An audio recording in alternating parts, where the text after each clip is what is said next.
Rockets अंतरिक्ष यानों को तेजी से ब्रह्मांड में ले जाकर छोड़ देते हैं। ध्वनि तरंगे ठोस चीजों को हवा में तैरने पर मजबूर कर देती है। लेजर बीम्स एकदम सटीक जगह पर पहुंचकर टारगेट को वेपराइज कर देती है। क्या ये मानव जाति की आधुनिक तकनीक के हैरत अंगेज उदाहरण हैं? या ये सिर्फ वैज्ञानिक उपलब्धियों की हाल ही में मिली एक झलक है, जिनकी जड़ें प्राचीन अतीत तक फैली हैं? कई ऐसे कल्चर्स हैं जिनमें वो मॉडर्न टेक्नोलॉजी देखने को मिलती हैं जिनका इस्तेमाल हजारों साल पहले किया जाता था। वो ऐसी टेक्नोलॉजी पर काम कर रहे थे जो सचमुच पृथ्वी को 2 टुकड़ों में तोड़ सकती थी। उनके पास ये एडवांस वेपन्स कैसे हो सकते थे जिन्हें हमने अब जाके हासिल किया है? ऐसा कुछ बहुत महत्वपूर्ण है जो हमारे पास्ट में खो चुका है और हम उसी का जवाब ढूंढ रहे हैं। दुनिया भर में लाखों लोगों का मानना है कि अतीत में दूसरी दुनिया के लोग हमसे मिलने आते थे। अगर ये सच होता तो क्या होता? क्या प्राचीन एलियंस ने वाकई इतिहास को बनाने में मदद की थी? और क्या मानव जाति की सबसे आधुनिक तकनीक हमारी कल्पना की उपज है? या ऐसा हो सकता है कि ये बहुत दूर कहीं से आई हो?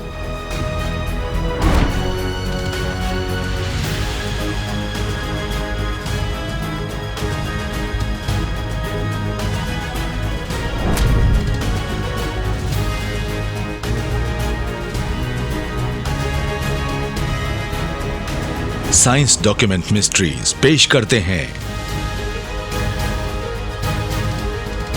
Alien take. 5 नवंबर 2005 की सुबह luxury cruise ship Seabourn Spirit को पता चला कि उस पर सोमालिया के तट के पास समुद्री डाकुओं ने हमला कर दिया है। लेकिन उन्होंने उस वक्त के हिसाब से नए और भयंकर बचावकारी हथियार से सोमाली डाकुओं को खदेड़ दिया, और वो हथियार था एक लॉन्ग रेंज अकूस्टिक डिवाइस या LRAD। LRAD कॉरपोरेशन की बनाई हुई ये सोनिक डिवाइस जब किसी टारगेट पर फोकस करती थी तो वो कान को चीर देने वाली आवाज पैदा करती थी जो 150 डेसिबल तक जा सकती है, जिससे इंसान कुछ वक्त के लिए अंधा हो सकता है, उसे उल्टी जैसी फीलिंग हो सकती है, या वो हमेशा के लिए बहरा हो सकता है। यूएस आर्मी ने इराक में सोनिक वेपन्स इस्तेमाल किए थे। वो भीड़ को काबू करने में इसका इस्तेमाल करते थे। इसमें खास तरह की धीमी गड़गड़ाहट और सिग्नल होते हैं जो इंसान पर असर करते हैं, जिससे कि आप बीमार महसूस करते हैं। LRAD का इस्तेमाल फिलहाल पुलिस, मिलिट्री और प्राइवेट सिक्योरिटी में किया जाता है, और सोनिक वेपनरी में इसे सबसे बढ़िया माना जाता है। लेकिन क्या LRAD वाकई 21वीं सदी का आविष्कार है, या इस बात के सबूत मौजूद हैं कि प्राचीन काल में इसी तरह के ऑडियो वेपन्स थे? जेरूसलम से लगभग 27 किलोमीटर उत्तर पूर्व में जेरिको शहर के प्राचीन खंडहर हैं। यहां आर्कियोलॉजिस्ट को 9000 ईसा पूर्व पुरानी बस्तियों के सबूत मिले हैं। हिब्रू बाइबल के अनुसार माना जाता है कि जेरिको वो जगह है जहां ईश्वर ने मोसेस के उत्तराधिकारी जोशुआ से बात की थी और उन्हें निर्देश दिया था कि वो हर 6 दिन में एक बार 4 दीवारी वाले शहर के चारों तरफ मेढ़े के सींग लिए हुए 7 पुजारियों के साथ घूमें और उनके पीछे आर्क ऑफ द कवेनेंट लेकर चलें, यानी वो सोने का संदूक जिसमें 10 कमांडमेंट्स रखे रहते हैं। उसके बाद 7वें दिन ईश्वर के आदेशानुसार जोशुआ और इजरायलियों ने आखिरी बार शहर के चारों तरफ चक्कर लगाया, लेकिन इस बार उन्होंने मेढ़े की सींगों से बने बिगुल बजाए। जेरिको की दीवारें गिर गईं और शहर बर्बाद हो गया।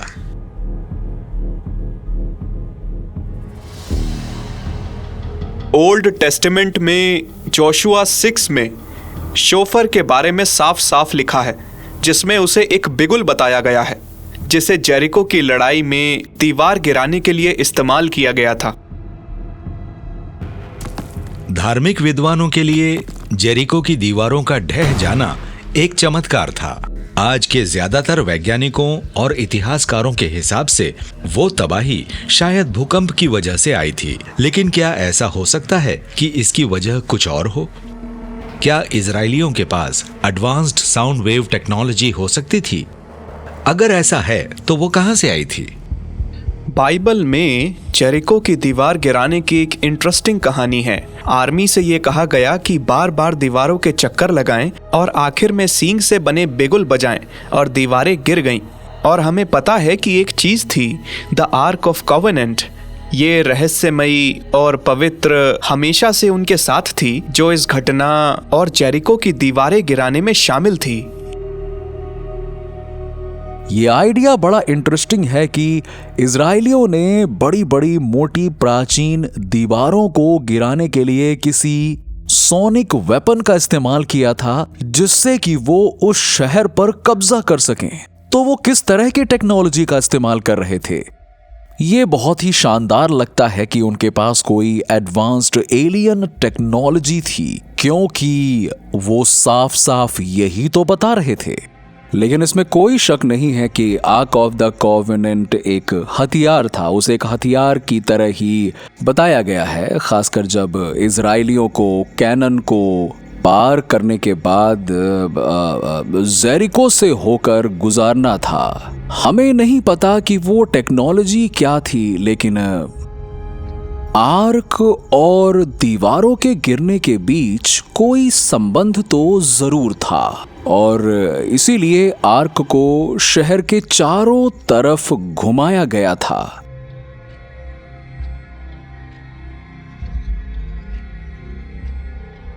कई प्राचीन एस्ट्रोनॉट थियरिस्ट्स के मुताबिक मोजेस और इजरायलियों ने माउंट सिनाई में एनर्जी का एक सुपर नेचुरल सोर्स हासिल किया था। यह ताकतवर एनर्जी सोर्स बाद में आर्क ऑफ द कवेनेंट में रखा गया, और उसने जोशुआ के सींग वाले विगलो की आवाज तेज करके उन्हें एक शक्तिशाली वेपन बना दिया। जेरिको की लड़ाई को लेकर इंटरेस्टिंग बात यह है कि शोफार का ये खास इस्तेमाल बिल्कुल वैसा ही लगता है जैसा कि हम देखते हैं पार्टिकल बीम टेक्नोलॉजी में, डेथ रे टेक्नोलॉजी या थंडरबोल्ट टेक्नोलॉजी में। ये बिल्कुल ऐसा लगता है जैसे एक बार फिर हमारे पास एक एक्स्ट्रा टेरेस्ट्रियल टेक्नोलॉजी है जो प्राचीन लोगों के पास तैयार थी, जिसका इस्तेमाल वो ज़रूरत पड़ने पर मिलिट्री कैंपेन के लिए कर सकते थे। अगर इजरायलियों के पास कोई एडवांस्ड एक्स्ट्रा टेरेस्ट्रियल टेक्नोलॉजी रही भी हो, तो क्या मेढ़े की सींग से बने बिगुल की आवाज पत्थर की दीवारों को गिरा सकती थी? वैज्ञानिक और फॉर्मर एस्ट्रोनॉट प्रोफेसर टेलर वैंग के हिसाब से फिजिकल अकूस्टिक्स को लेकर हालिया रिसर्च बताती है कि ये एक अलग ही तरह की संभावना है। जेरिको की दीवार का टूटकर बिखरना, अगर कोई ऐसा कहता है कि ऐसा हुआ था अकूस्टिक की वजह से, साउंड की वजह से, तो उसके लिए दीवार में किसी तरह से गूंज पैदा होनी चाहिए थी। अब शायद पूरी दीवार में ना हो, लेकिन कुछ स्ट्रक्चर मटेरियल में जब गूंज उठती है तो वो काफी बड़े पैमाने पर कंपन होता है, और वो किसी भी चीज को लगभग पूरी तरह से खत्म कर सकता है, क्योंकि गूंज बहुत ज्यादा एनर्जी इकट्ठा करती है। तो आप बस उसे फीड करते चले जाइए और आखिर में वो सब कुछ चकनाचूर कर देगी। अगर आप ये जानना चाहते हैं कि आवाज कितनी पावरफुल होती है, तो आपको ये रियलाइज करना होगा कि साउंड बेसिकली एक प्रेशर वेव है, और जो खास प्रेशर वेव आप पैदा करते हैं वो उस चीज को जोड़ेगी या उस पर असर डालेगी जिसे आप खत्म करने की कोशिश कर रहे हैं। आप उसे बहुत पावरफुल बना सकते हैं क्योंकि आप उसे बहुत बढ़ा सकते हैं और साउंड में बहुत ज्यादा प्रेशर डाल सकते हैं। उसकी फ्रिक्वेंसी या कंपन इस हद तक बढ़ सकती है कि उसके बाद वो हमें साउंड की तरह सुनाई ही न दे, पर फिजिक्स के हिसाब से वो फिर भी साउंड होता है क्योंकि हवा में एक प्रेशर वेव की तरह होता है, इसलिए इसमें ज्यादा एनर्जी डालने से वो विनाशकारी हो सकता है। आप उसे एक पार्टिकल वेपन की तरह समझ सकते हैं क्योंकि आप इसमें हवा को घुमाते हैं और आपको ऐसी चीज चाहिए होती है जो साउंड पर फोकस करे और हमें पता होता है कि कैसे करना है। तो ये आपको साउंड के साथ एक डायरेक्टेड एनर्जी बीम देती है। लेकिन जैसा कि प्राचीन एस्ट्रोनॉट थियरिस्ट्स बताते हैं कि शुरुआती सभ्यता विनाशकारी मकसद के लिए आवाज की ताकत का इस्तेमाल कर सकती थी, तो क्या ऐसे भी सबूत मिल सकते हैं कि ऐसी तकनीक का इस्तेमाल और ज्यादा रचनात्मक चीजों के लिए भी किया गया होगा? क्या ये बड़े बड़े पत्थर के स्ट्रक्चर्स को एक्सप्लेन करने में मदद कर सकता है, जिनका कंस्ट्रक्शन सदियों से आज के वैज्ञानिकों को उलझन में डाले हुए है?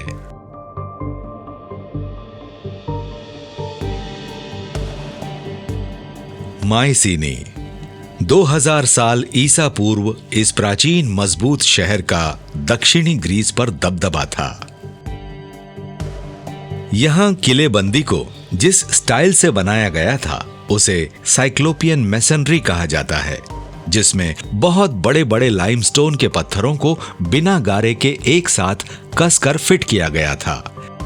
शब्द साइक्लोपियन ये बताता है कि प्राचीन मिथकों के अनुसार ये माना जाता है कि इस मायसीनी की किलेबंदी दमदार एक आंख वाले विशालकाय लोगों का काम है, जिन्हें साइक्लोप्स कहा जाता था।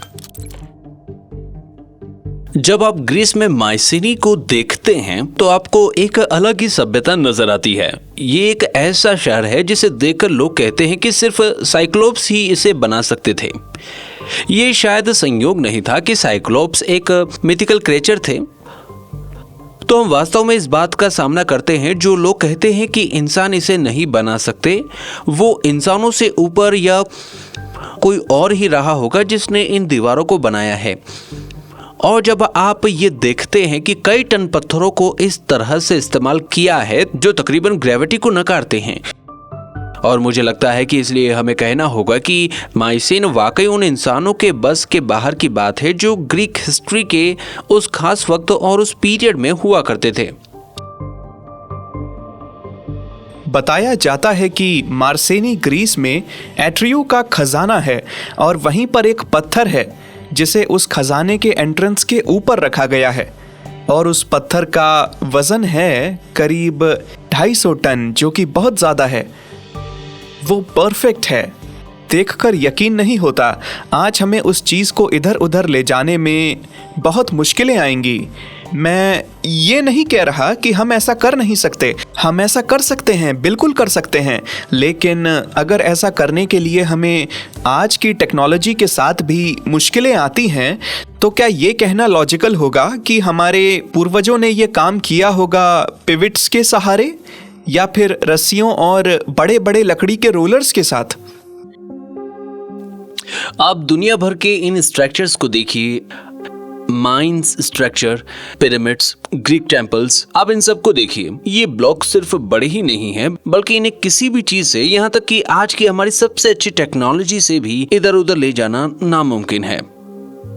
दुनिया भर की मेगालिथिक बिल्डिंग्स में एक बड़ा रहस्य है कि कई केसेस में वो इतने बड़े और भारी या ग्रेनाइट या बेसल्ट स्टोन से बने होते हैं कि बड़ी बड़ी क्रेन्स भी इनमें से कुछ पत्थरों को शायद ही उठा पाएं, जैसे कि लेबनान में बाल्बेक के पत्थर, जहां बड़े बड़े विशाल पत्थरों को देखकर तो आपका दिमाग ही चकरा जाता है, जो कुछ केसेस में तो 1000 टन से भी ज्यादा भारी होते हैं। लेकिन प्राचीन लोगों ने इतने बड़े बड़े स्ट्रक्चर्स कैसे बनाए होंगे? क्या ये पत्थर ऐसे लोग उठाकर ले गए थे जिनमें सुपर ह्यूमन वाली ताकत थी, या बनाने वालों के पास कोई एडवांस्ड, शायद एलियन टेक्नोलॉजी थी?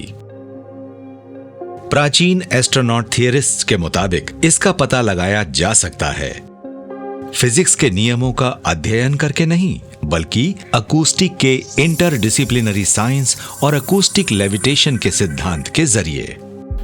लेकिन अकूस्टिक लेविटेशंस एक और ऐसा तरीका है जिसमें हो सकता है कि एलियन सिविलाइजेशंस ने हमारे इतिहास को प्रभावित किया हो।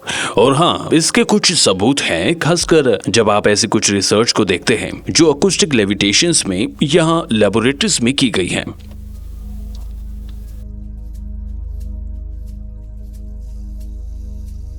ये सिस्टम एक अकोस्टिक पोजिशनिंग डिवाइस है और इसके अंदर हम एक अकोस्टिक फोर्स फील्ड क्रिएट करते हैं। फोर्स फील्ड हर चीज को सेंटर की तरफ धकेलती है और फोर्स फील्ड उसे घुमा सकती है, झुला सकती है। ये बॉल काफी हल्के मटेरियल की है, ये करीबन 10 ग्राम की है, उससे ज्यादा नहीं। इसे हल्का होना ही था, लेकिन अगर आप बहुत भारी चीज मतलब कोई बहुत बड़ी चीज मूव करना चाहते हैं तो आपको अकोस्टिक पोजिशनिंग डिवाइस के साथ एक एंटी ग्रेविटी डिवाइस बनानी पड़ेगी, क्योंकि अकोस्टिक पोजिशनिंग डिवाइस असल में फोर्स फील्ड की फाइन ट्यूनिंग के लिए होती है, लेकिन सिस्टम को फोर्स फ्री होना चाहिए वरना वो चीजें नहीं हिलेंगी।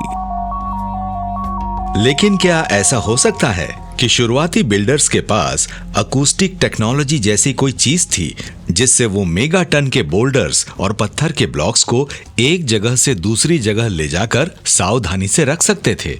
एंशिएंट एस्ट्रोनॉट थियरिस्ट्स का मानना है कि इसके सुराग समय समय पर पाए जाने वाले मिथकों और जादू की कहानियों में मिल सकते हैं।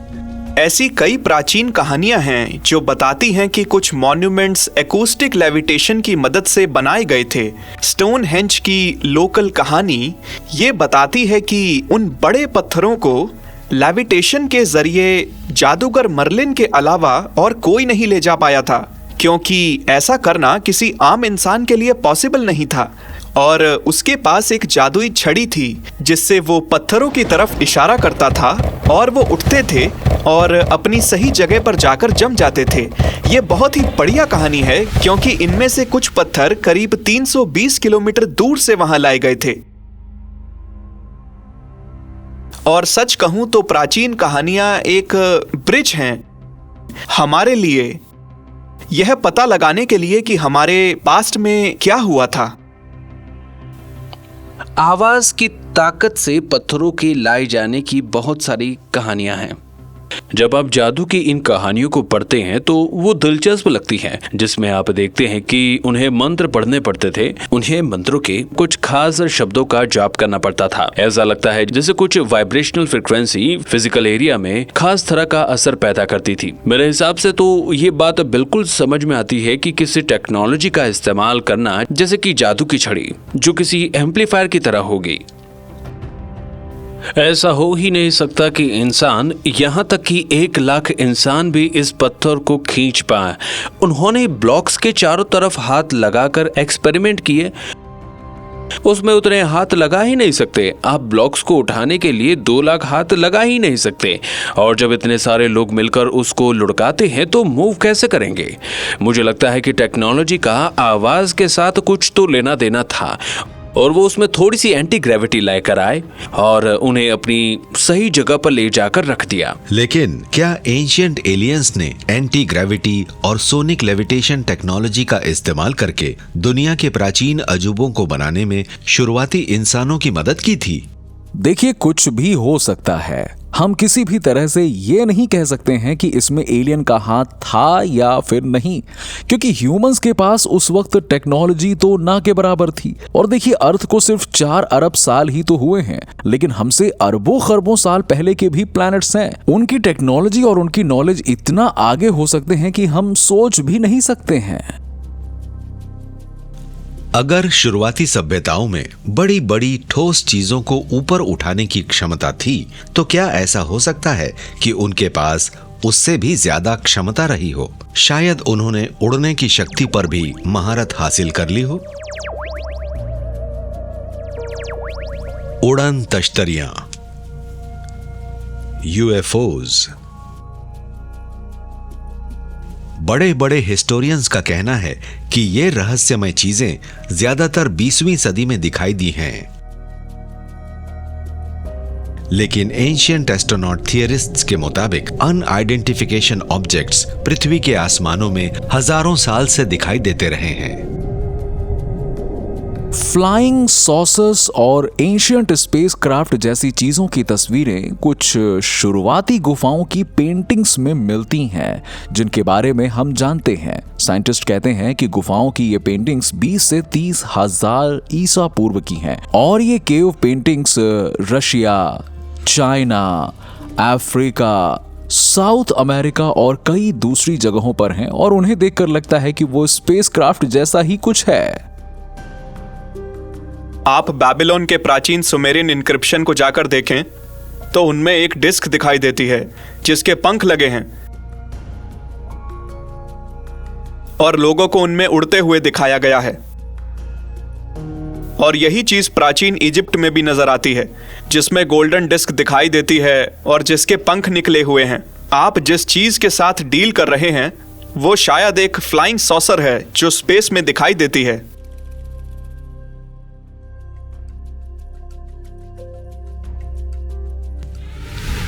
ग्वाटेमाला सेंट्रल अमेरिका के बड़े बड़े स्कॉलर्स और आर्कियोलॉजिस्ट्स के मुताबिक इस इलाके में इंसानों की सबसे पुरानी बस्तियां 14,000 साल से भी पहले की हैं। यहां कई प्राचीन कलाकृतियां मिल सकती हैं और उनमें से एक है ये कछुए के खोल के अंदर लेटे हुए एक आदमी की आकृति। जब मैंने वहां के लोकल आर्कियोलॉजिस्ट से पूछा कि आखिर ये है क्या चीज, तो उन्होंने बिना पलक झपकाए एक ही बात कही कि ये है हमारी कहानियों में उड़ने वाले बहुत बड़े बड़े कछुए जो ग्वाटेमाला में इधर उधर उड़ते फिरते थे। इनकी पूरी बॉडी हवा में मूव करने के हिसाब से बनी है। इस कछुए के शरीर से बाहर निकले हुए अंगों को एक एरोडायनेमिक फैशन में शरीर से सटाकर दबाया गया है और अगर आप इसे ध्यान से देखें तो ये आज के ज़माने के फाइटर पायलट ग्लासेस या गॉगल्स जैसा लगता है। ये भी उसी कल्चर का है, उसी जगह का है जहाँ की मिट्टी के कछुए बनाए जाते थे और उन्हें पता था कि कछुए एग्जैक्टली कैसे दिखते हैं। ये एक स्नैपिंग टर्टल जैसा लगता है और ये देखिए ये जो भी है एक कछुआ जैसा बिल्कुल नहीं लगता, ये कुछ और ही है। अपने रेफरेंस के दायरे में उन्हें कछुए सबसे अच्छा एग्जाम्पल लगा होगा जिससे वो ये बता सकते थे कि उन्होंने शायद देवताओं को चारों तरफ उड़ते हुए देखा होगा।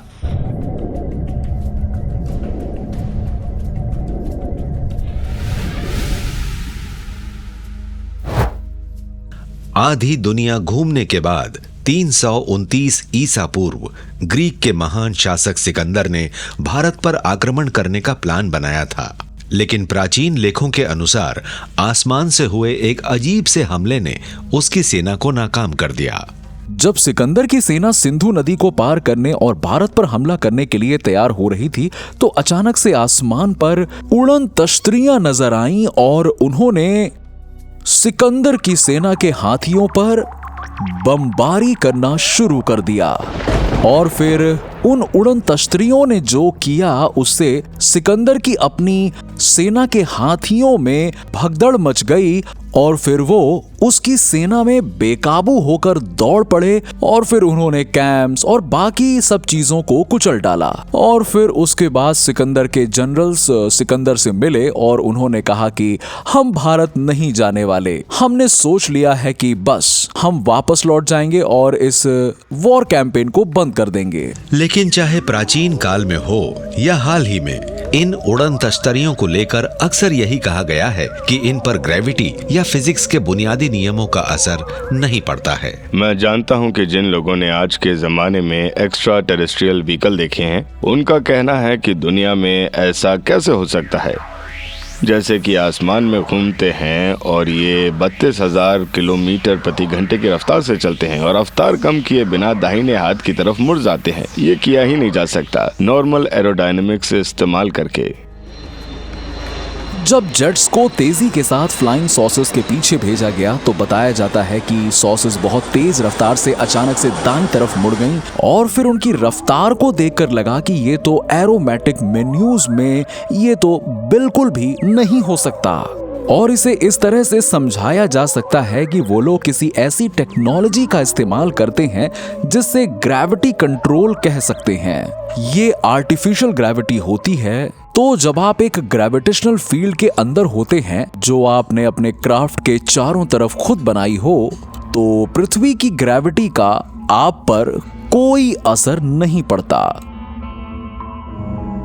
वैसे ग्रेविटी को मैनिपुलेट करके एयरक्राफ्ट को आगे बढ़ाना आज की टेक्नोलॉजी के बस के बाहर है, लेकिन कई वैज्ञानिकों का दावा है कि थियोरेटिकली ऐसा हो सकता है।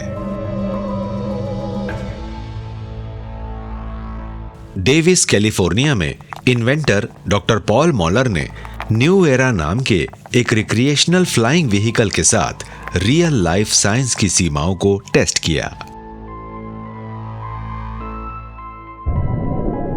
न्यू एरा उड़ने वाली एक बड़ी सिंपल डिवाइस है। इसमें 8 लिफ्टिंग डक्टेड फैन हैं, जैसा कि हम उन्हें कहते हैं। हर फैन उसके अपने इंजन से चलता है। इस तरह के राउंड शेप का एक बड़ा फायदा ये है कि व्हीकल की स्किन में ही स्ट्रेंथ मिल जाती है, जैसा कि बीटल के शेल में होता है, और इससे बहुत ही स्ट्रॉन्ग डिजाइन मिलता है। एयर फ्रेम जो इस व्हीकल के बगल में रखा है, जो इसी के जैसा है, ये सिर्फ 34 किलो का है, जो कमाल की बात है। आपको 34 किलो के शेल में एक पूरा एयर फ्रेम मिल जाता है, जो करीब 680 किलो वजन उठा सकता है। लेकिन क्या डिस्क के आकार की चीज के अंदर डिजाइन की गई ताकत ग्रेविटी पर हावी हो सकती है? और क्या फ्लाइंग सॉसर की बढ़ती हुई साइटिंग्स ये बताती हैं कि एंटी ग्रेविटी टेक्नोलॉजी और बाहरी दुनिया से आने वाले लोगों में कोई संबंध है? ग्रेविटी आज फिजिक्स में सबसे अननोन फोर्सेस में से एक है, और जब हम इसे समझ जाएंगे तो खुद को इससे बचाने का कोई तरीका ढूंढ पाएंगे, या कोई डिवाइस, कोई मेथड निकाल पाएंगे इलेक्ट्रोमैग्नेटिकली, या आज से कहीं ज्यादा नॉलेज के साथ, जहां हम इसे व्हीकल के ऑपरेशंस के अंदर ही खत्म कर सकें। वैसे उड़न तश्तरी के रूप में एंटी ग्रेविटी डिवाइस ये समझाने में मदद कर सकते हैं कि एक्स्ट्रा टेरेस्ट्रियल्स किस तरह बहुत तेज रफ्तार से चल सकते होंगे। दरअसल इसमें इंटरप्लैनेटरी ट्रांसपोर्टेशन का एक और साधन है, और ये एक ऐसी चीज है जिसे इंसान और शायद एलियंस सदियों से इस्तेमाल कर पाते होंगे, रॉकेट्स की भयंकर शक्ति। मैरिट आइलैंड, फ्लोरिडा के कैनेडी स्पेस सेंटर में पृथ्वी के 6 एस्ट्रोनॉट्स ऑर्बिट में जाने के लिए नासा की एंडेवर स्पेस शटल पर बैठे थे। काउंटडाउन के बाद 3 मेन इंजन्स ने 2 बढ़िया रॉकेट बूस्टर के साथ ऑर्बिट को ऊपर ले जाने के लिए झटके से जमीन से ऊपर उठाया।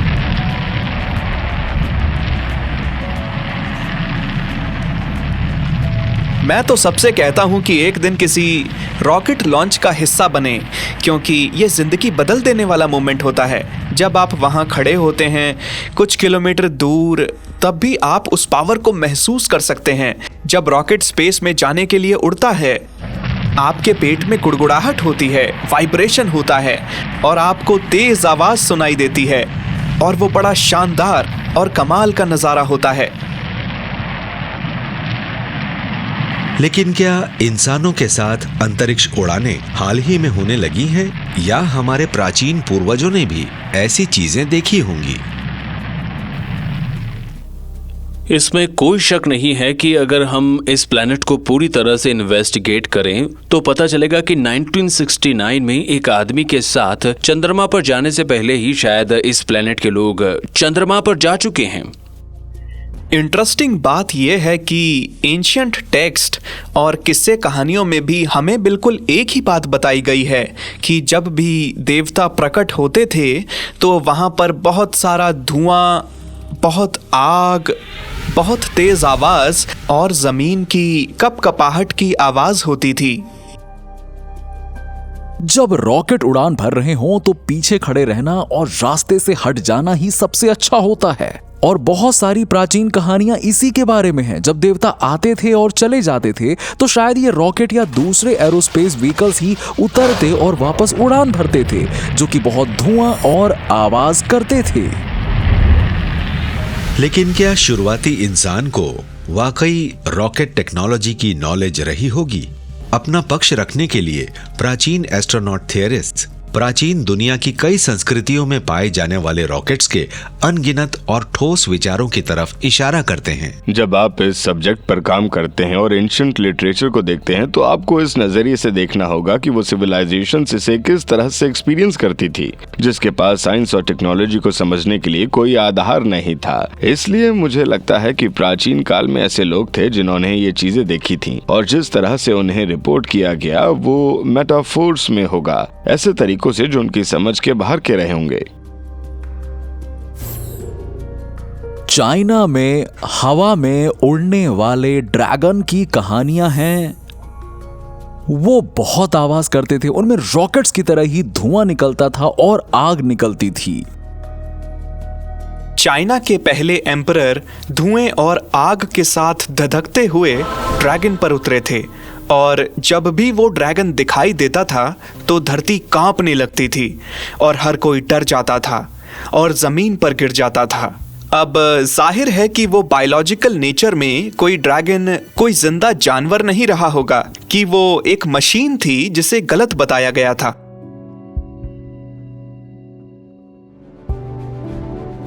अगर आप ग्रीक देवताओं को देखें तो उन सबको आग के रथों पर उड़ते हुए बताया है। मेरे हिसाब से तो वो आग का रथ रॉकेट जैसा कुछ रहा होगा, शायद उसके पीछे से आग निकल रही होगी जब वो एंशिएंट ग्रीस में कहीं उतरा होगा। ओल्ड टेस्टामेंट में चमकती हुई भट्टी के बारे में लिखा है जो आसमान से उतरी थी और कभी कभी उस चमकती हुई भट्टी को अग्नि रथ या फिर देवताओं की शान भी बताया गया है। तो ये सारे अलग अलग डिस्क्रिप्शन हैं जिन्हें प्राचीन एस्ट्रोनॉट एंशिएंट रॉकेटरी बताते हैं, जो सुनने में बहुत अद्भुत लगते हैं। 5000 से 2000 ईसा पूर्व तक दक्षिणी मेसोपोटामिया में सुमेरियंस रहते थे, जो बहुत एडवांस्ड सिविलाइजेशन थी, जिन्हें सबसे पहले एस्ट्रोनॉमर्स में से एक माना जाता है। इतिहास में लिखी सबसे पुरानी कहानियों में से एक माने जाने वाली एपिक ऑफ गिलगमेश में देवता अनु से मिलने के लिए एक आदमी के स्वर्ग में जाने की कहानी है।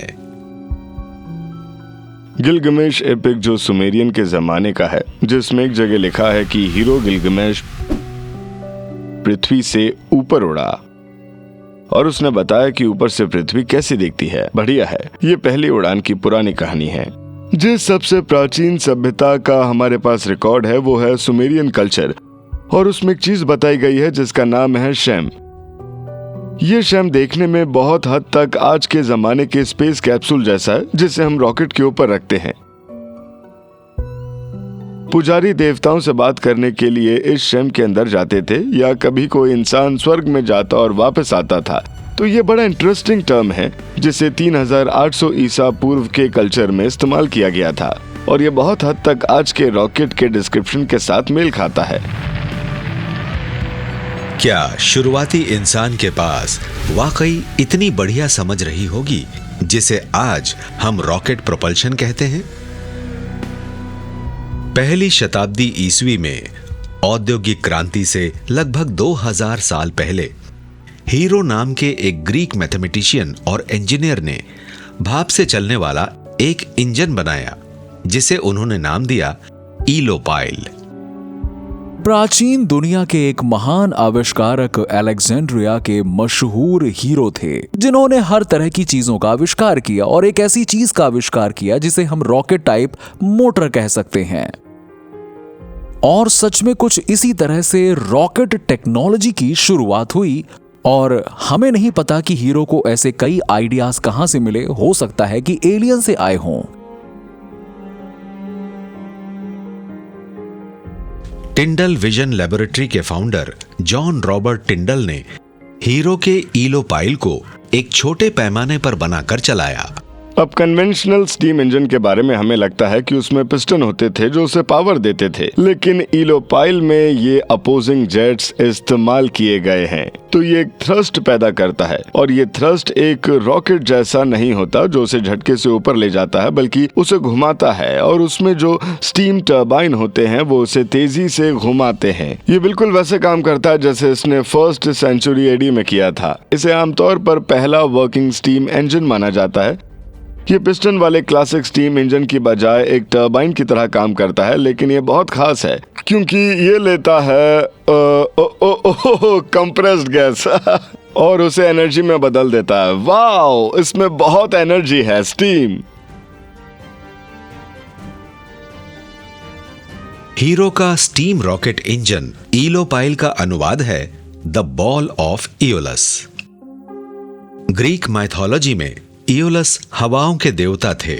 क्या ऐसा हो सकता है कि हीरो ने अपने आविष्कार के लिए देवताओं की कहानियों से प्रेरणा ली हो, जैसे वो कहानियां जो होमर के द ओडिसी में पाई जाती हैं?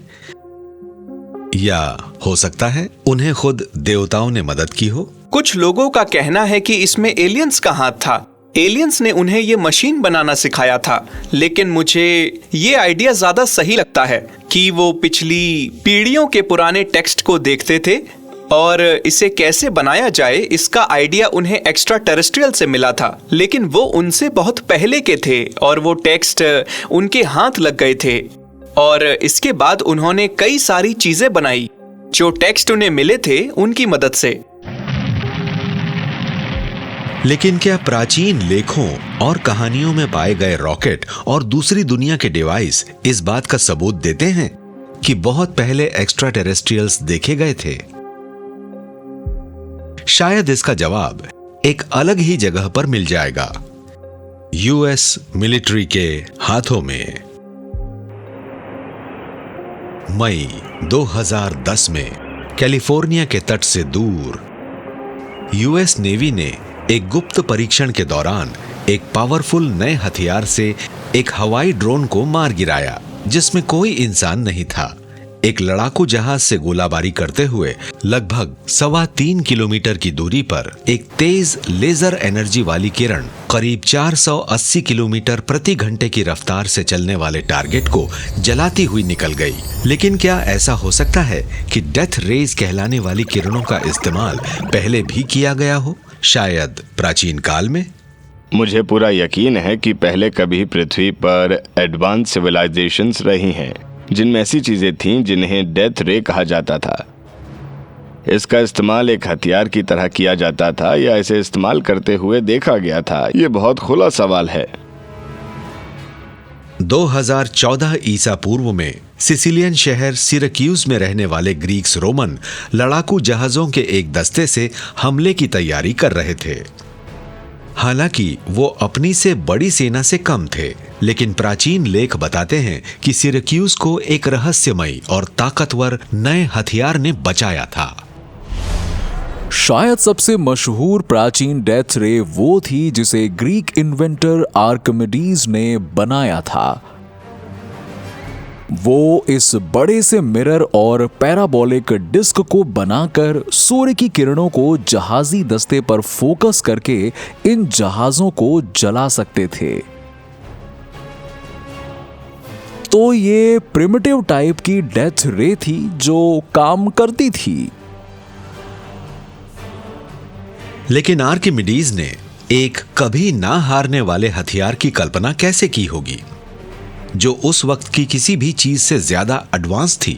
रिसर्चर्स बताते हैं कि आविष्कारक ने सिरक्यूज की लड़ाई से लगभग 600 साल पहले लिखे गए ग्रीक मिथकों से प्रेरणा ली होगी। मिथकों में उन देवताओं की कहानियां बताई गईं जो बेहद विनाशकारी कॉस्मिक वेपन्स लहराते थे। अगर आप ग्रीक ट्रेडिशन में देखें तो उसमें ज़्यूस के थंडरबोल्ट के बारे में साफ बताया गया है, जिसे वो उन लोगों की तरफ या दूसरी चीजों की तरफ पॉइंट करते थे जिन्हें वो विस्फोट से मारना चाहते थे। बटन दबाया और जैसा उन्होंने बताया है कि उनमें से बिजली निकलती थी और भयानक विस्फोट करती थी। जब ज़्यूस जैसे देवता गड़गड़ाहट और बिजली की चमक के साथ आसमान से नीचे उतरते थे और अपने स्पेस क्राफ्ट से बाहर आते थे तो उन्हें देवता माना जाता था। इन एंशिएंट एलियंस के पास गजब की टेक्नोलॉजी थी, ऐसी टेक्नोलॉजी जो हमारे प्रिमिटिव एंसेस्टर्स को जादू की तरह लगती होंगी। इसलिए जब ये लोग आसमान से उतरे और उनके पास एडवांस्ड एनर्जी वेपन्स थे तो वो हमारे एंशिएंट एंसेस्टर्स के लिए देवताओं की तरह थे। इससे कोई फर्क नहीं पड़ता कि आप कहां जाते हैं, लेकिन देवता हमेशा एक कंट्रोल्ड वे में गड़गड़ाहट और बिजली पैदा कर सकते थे। प्राचीन भारत में ऐसे देवता का जिक्र है जो कभी कभी वज्र को ऐसे पकड़ते थे और ऐसा लगता था जैसे कोई एनर्जी बीम सीधे सामने से आ रही हो, दुश्मन को हराने के लिए, उसे खत्म करने के लिए, उसे भस्म करने के लिए। लेकिन अगर प्राचीन काल में डेथ रे जैसे हथियारों का इस्तेमाल किया गया था तो क्या इसका कोई ठोस सबूत होगा? शायद सबूत है। यहाँ स्कॉटिश ग्रामीण इलाकों में कई प्राचीन खंडहर फैले हुए हैं। ऐसा लगता है जैसे हजारों साल पहले यहाँ कई किले और पुरानी दीवारों से घिरी जमीनें थीं। ऐसा लगता है कि ये इतनी तेज आग और गर्मी के संपर्क में आए थे कि पत्थर के स्ट्रक्चर्स कांच में बदल गए।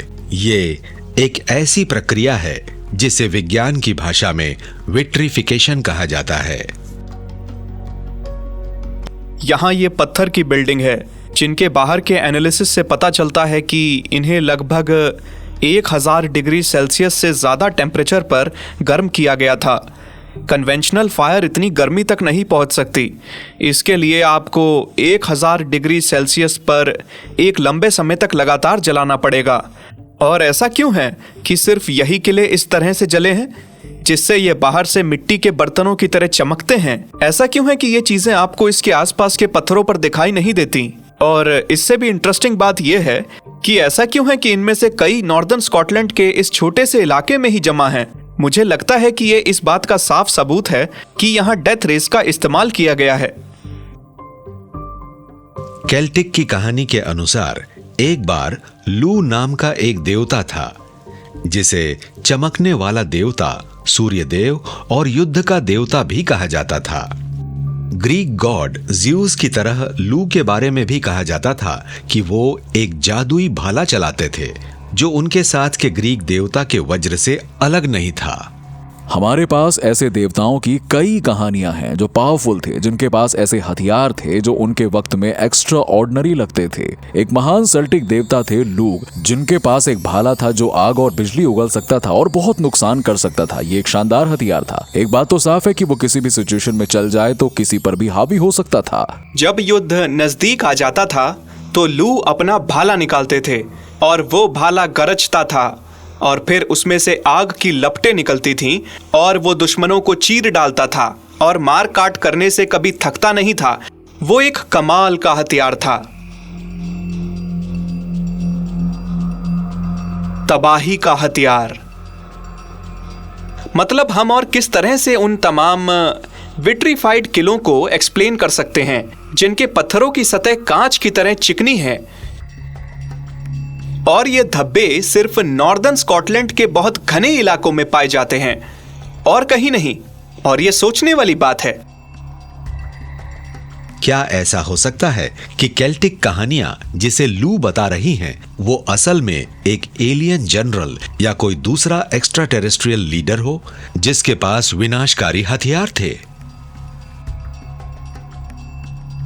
सोफेस्टिकेटेड हथियारों के ये सारे डिस्क्रिप्शन तकरीबन साइंस फिक्शन जैसे लगते हैं, लेकिन क्या सच में ऐसा है? क्योंकि वो हथियार आज हमारे पास हैं और मुझे लगता है कि ये सिर्फ इतिहास को दोहराया गया है कि आज हमारे पास जो कुछ भी है वो सब आज से हजारों साल पहले भी मौजूद था और हमारा अतीत कोई साइंस फिक्शन नहीं है बल्कि सच्चाई है, साइंस की सच्चाई। घातक laser beams, acoustic levitation, anti gravity. क्या ये ऐसी टेक्नोलॉजीज हो सकते हैं जिन्हें प्राचीन सभ्यताओं ने देखा हो और यहां तक कि इस्तेमाल भी किया हो? अगर ऐसा है तो क्या वो शुरुआती इंसान के दिमाग में आई या इनकी उत्पत्ति कहीं अलग, शायद किसी और ही दुनिया में हुई थी? क्या ऐसा हो सकता है कि इन आविष्कारों के रहस्यों को खोलने से हमें अपने प्राचीन अतीत का पता चल जाए? या खोई हुई टेक्नोलॉजी का फिर से पता लगाकर क्या हम अपने भविष्य के लिए और उससे भी आगे ब्रह्मांड तक जाने का रास्ता साफ कर सकते हैं?